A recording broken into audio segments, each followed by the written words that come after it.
Sandwich in between all of the requests for foot pics and invitations to invest in NFTs. What does NFT stand for? Non-foot trolls? That makes sense. Anyway, some of the other comments that I get from you are questions about my trademark bookshelf.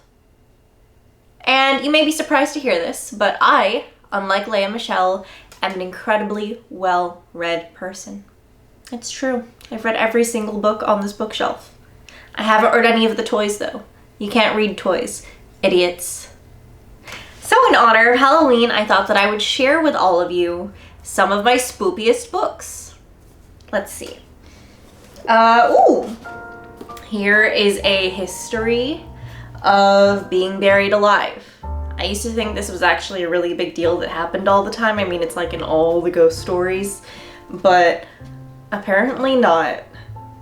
It was just like a fake news thing that people used to do back in the day. It's just that it's harder to keep track of fake news when it's like 300 years old. Who knew? And the guy on the cover is really funny. He's like, Robert, get me out of here! That's what I say anyway. Anyway, let's see. New edition of The Stranger Beside Me. For those of you that don't know, this was the first major book written by crime author Anne Rule. She was a former policeman in the Pacific Northwest, and they were like, you should totally write a book about this killer that we're trying to track down. He is kidnapping women and murdering them in the 70s and early 80s, and we can't figure out who he is. And it turned out to be Anne Rule's kind of close friend, Ted Bundy. It's really awkward for her. Anyway, I bought the newer edition because it's got a foreword by Georgia Hardstark, who's from My Favorite Murder. You know, that podcast where they sit there and tell each other murders and occasionally burst into song. It's a good book. I recommend it. Another of the original true crimes that inspired me.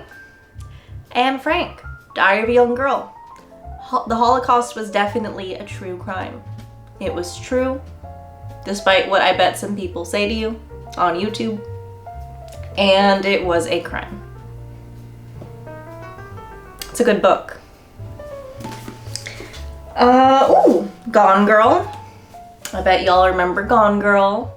Even if you never read it, the movie was pretty good because it was full of hot people.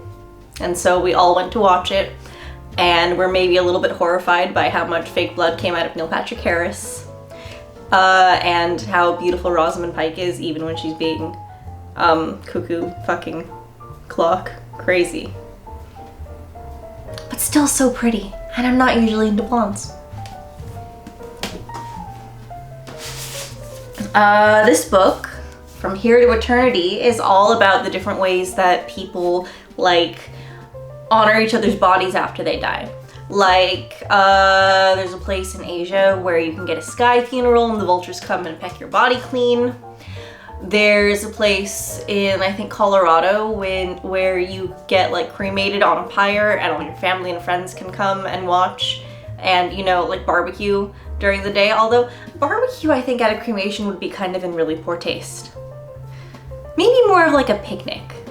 Yes, when I die, serve lots of tea sandwiches with cucumber and macarons at my funeral, please. Here's another book about Ted Bundy. It's about the woman who actually dated him. Back in the day. I guess she had no idea what was going on, but she did have a daughter, and apparently he was kind of gross with her daughter. But so she writes about how much that fucking sucked. I mean, I don't know what to tell you. I don't like Ted Bundy, but it's fascinating reading about people that were close to him, people who didn't know all the shit that he pulled. But then at the same time, when they found out, they were like, okay, that tracks a little bit. Oh! It's the My Favorite Murder people again. See? My Favorite Murder, all the way at the bottom. They wrote a book called Stay Sexy and Don't Get Murdered, and that's good advice for all of us. I'm super sexy, and I've never been murdered. So there. Stiff by Mary Roach. She also writes about the things that can happen with your body after you die. Like, you can get used as a crash test dummy by card companies, which I think is pretty cool. Or you can get donated to North Carolina and have your body just rot quietly among the cedars. And forensic pathology students can study you and learn about decomposition, which I think is kind of cool. Actually, put me down for that. That's what I would like.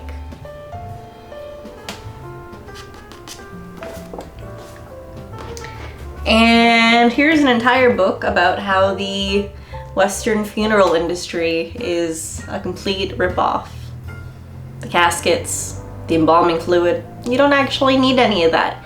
You need to donate your body to North Carolina and rot quietly among the cedars. So yeah, I'm super dark. Let's talk about my movie pick for today. It is the David S. Pumpkins Halloween special! How's it hanging? I'm David Pumpkins. Any questions? Do you remember David S. Pumpkins? He was truly the best, or like the only good thing to come out of SNL since the days of Debbie Downer. My favorite part of the animated special was always the part at the end when the kids are like, Mr. Pumpkins, are you going to come back next year? And Tom Hanks is just like, No!